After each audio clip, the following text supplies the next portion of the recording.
देखिए, कोई भी एग्ज़ाम की जब प्रिपरेशन आप करते हो तो एक माइंडसेट बनाना चाहिए। एक माइंडसेट वो होता है कि जो सबसे आसान चीज़ होता है ना उसको पहले कंप्लीट करना चाहिए। कि कुछ लोग क्या करते हैं, आसान चीज़ को बाद में छोड़ देते हैं, क्योंकि जो आसान चीज़ है उसमें आप पूरी की पूरी मार्क्स ला सकते हैं। ठीक उसी प्रकार हिंदी है, तो हिंदी जो आप एसएससी जीडी 2023-24 की ये जो प्रैक्टिस सेट हम डेली बाई डेली ले रहे हैं उसमें टॉप 10 क्वेश्चंस हम डेली बाई लेते हैं।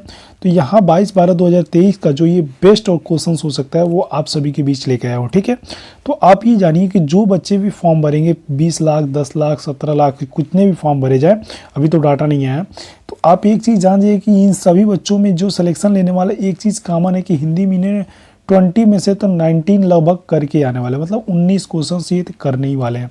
तो आप लोग भी ऐसे अपने आप को प्रिपेयर करिए कि 19 क्वेश्चन आपका एकदम राइट होना चाहिए। तो आइए यहाँ पे देखते हैं सबसे पहले टॉप 10 क्वेश्चन मात्र 6 मिनट के अंदर। यहाँ पे बिना किसी देरी के यहाँ पे फर्स्ट क्वेश्चन देखिएगा जो दिया है, श्याम धीरे धीरे चलता है और धीरे धीरे शब्द है, आपको ये बताना है। तो श्याम धीरे धीरे चलता है, देखिए जब धीरे धीरे चलता है तो इसमें क्या हो रहा है, क्रिया हो रहा है। तो ये कौन सा विशेषता बता रहा है, तो ये बता रहा है क्रिया विशेषण। तो इसमें ऑप्शन नंबर बी इसमें क्या हो जाएगा, राइट आंसर हो जाएगा। ठीक है, तो इस तरह से आप जितना अच्छा से क्वेश्चंस को रिलेट करोगे ना वो बहुत ही बेहतरीन आपको काम देने वाला है पेपर में। अब चलते हैं सेकंड नंबर क्वेश्चन से, ये क्या कह रहा है इसको देखिएगा। आप ये मान के चलिए कि 20 में से सबसे बेस्ट जो क्वेश्चन है वही लिए गए हैं। सभी क्वेश्चंस लेने का फायदा भी नहीं है, क्योंकि जो क्वेश्चंस एग्जाम में पूछे जाते हैं वही पढ़ना चाहिए। निम्नलिखित में से कौन सा शब्द एक वचन है, आपको ये बताना है। तो एक वचन की बात की जाए तो इसमें कौन सा शब्द दिखाई दे रहा है, तो वो है आपका आकाश। ठीक है, तो ऑप्शन नंबर सी इसमें क्या हो जाएगा, राइट आंसर हो जाएगा। आकाश एक वचन है। आंसू, प्राण, दर्शन ये क्या है, सब बहुवचन के, मतलब ये सभी बहुवचन है। ठीक है, तो इस तरह से बहुवचन और एक वचन को आपको एकदम बेहतरीन तैयार करना है, क्योंकि ये आपके 2 नंबर फिक्स करा के जाने वाले हैं। नेक्स्ट क्वेश्चन की बात करेंगे और यहाँ पे देखेंगे तीसरा नंबर प्रश्न। सबसे पहले तो ये जो तीसरा नंबर आपका प्रश्न है इसमें क्या कह रहा है, निम्न में से स्त्रीलिंग शब्द कौन सा है। देखिए कई बार क्या होता है कि आप मिस्टेक कर देते हो, यहाँ पे पूछा है कौन सा है, और सबसे पहले बता दूं क्वेश्चंस में क्या करते हैं बच्चे, जब पूरा क्वेश्चन आप पढ़ोगे तो कई जगह क्या होता है कौन शब्द नहीं है, ये भी पूछ सकता है। तो आपको यहाँ पे देखना है कि स्त्रीलिंग शब्द कौन सा है। तो आप यहाँ पे देख रहे होंगे तीसरे क्वेश्चन का, तो यहाँ पे ऑप्शन नंबर ए क्या हो जाएगा, शोभा जो है स्त्रीलिंग है। शस्त्र, पालन और नृत्य ये क्या है, सब ये आपके पोलिंग है। तो इसको आपको विशेष ध्यान देना पड़ेगा। ये बहुत ही प्यारा प्रश्न था, ये बार बार पूछा हुआ प्रश्न है, तो इसको जरूर से आप नोट डाउन कर लीजिएगा। ठीक है, और 2-3 और बता दीजिए, जैसे दया, कृपा, क्षमा ये सब भी आपके स्त्रीलिंग होते हैं, तो इसको आप नोट डाउन कर लीजिएगा। ये ऐसे मतलब क्वेश्चन है जो आपके स्त्रीलिंग और पुल्लिंग में ज़्यादातर पूछे जाते हैं। शुभेच्छा में कौन सी संधि है, आपको ये बताना है। तो शुभेच्छा में आपको बता दें कि कौन सी संधि है, तो ये है गुण संधि। अब आपको देखिए यहाँ पे गुण संधि पूछ लिया और उसने वहाँ पे अगर जो विच्छेद पूछ दिया होता तो शुभेच्छा का मतलब शुभेच्छा का संधि विच्छेद क्या होगा, शुभ धन इच्छा, तो उसको बोलते हैं शुभेच्छा। ठीक है, तो इस तरह से ये गुण संधि होगा। तो ऑप्शन नंबर ए इसमें हो जाएगा राइट आंसर। चैनल को जरूर से सब्सक्राइब कर लीजिए, क्योंकि ये बहुत ही इंपॉर्टेंट क्वेश्चंस आपके बीच में लेके आता हूँ मैं डेली बाई डेली। 10 क्वेश्चंस आपके प्रैक्टिस सेट होते हैं। अध्यक्ष में कौन सा उपसर्ग है, आपको ये बताना है। सबसे पहले यहाँ पे एक सिली मिस्टेक हो चुका है कि क्वेश्चन में अधिक अभी की जगह पे अधिक की जगह पे अभी लिखा गया है।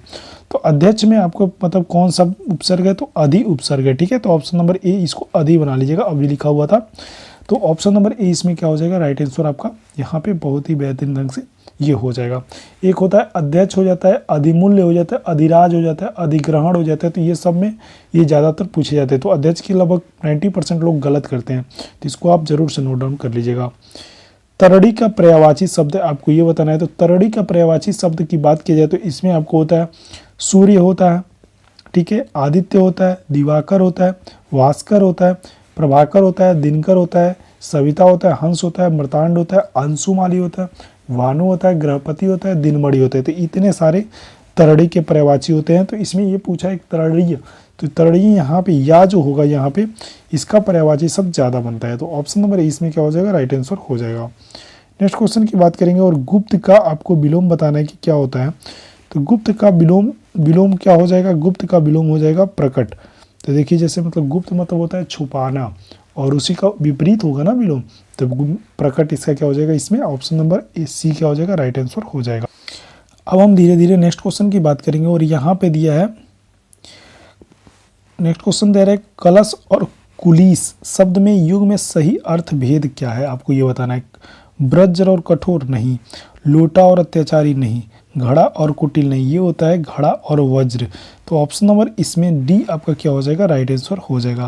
तो ये चीज़ें थोड़ा बढ़िया से नोट करिएगा कि कलश और कुलिस, ये क्वेश्चंस इतने बार पूछे गए ना, आपको यहाँ बता दें यारों में भी ऐसे प्रश्न युग्म को दे के मतलब पूछते हैं, लेकिन पहले पूछा जाता था, अब तो अभी इस समय इसका प्रश्न ज़्यादा नहीं है, तो इसको भी जरूर से नोट, अगर जीडी में जरूर पूछेगा ये वाला प्रश्न, हमको तो लगता है। अब यहाँ पे दे रहे कान पर जू रेंगना का मुहावरे का अर्थ बताना। देखिए आपको मुहावरे भी 2 क्वेश्चंस आपके फिक्स हैं, तो आप मुहावरे भी एकदम बेहतरीन ढंग से पढ़ के जाइए। मुहावरे, पर्यायवाची और विलोम, ये आपकी इंपॉर्टेंट होने चाहिए, रटना भी चाहिए आपको, ठीक है। तो कान पर जू रेंगना का हो जाएगा मतलब ना रखना, नहीं ये नहीं होगा। होश में ना रहना, ये भी नहीं होगा। ज़्यादा ना देना, ये भी नहीं होगा। बिल्कुल ध्यान ना देना, मतलब मान लीजिए कोई काम कर रहे हो, आप एकदम ध्यान नहीं दे रहे हो, तो कान पर जू रेंगना जिसको लोग बोलते हैं। तो ऑप्शन नंबर सी इसमें क्या हो जाएगा, राइट आंसर हो जाएगा। अब यहाँ पे 10 नंबर क्वेश्चन बताइएगा और इस क्वेश्चन का आंसर दीजिएगा। शुद्ध वर्तनी वाला शब्द कौन सा है?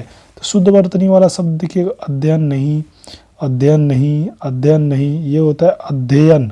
अध्ययन लिखा है लेकिन ये क्या हो जाएगा, अध्ययन ही हो जाएगा, ठीक है।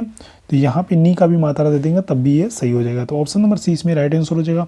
आई होप आपको ये वीडियो बहुत पसंद आएगी। चैनल को सब्सक्राइब करिएगा, अपने दोस्तों के पास जरूर शेयर करिएगा। Thank you so much.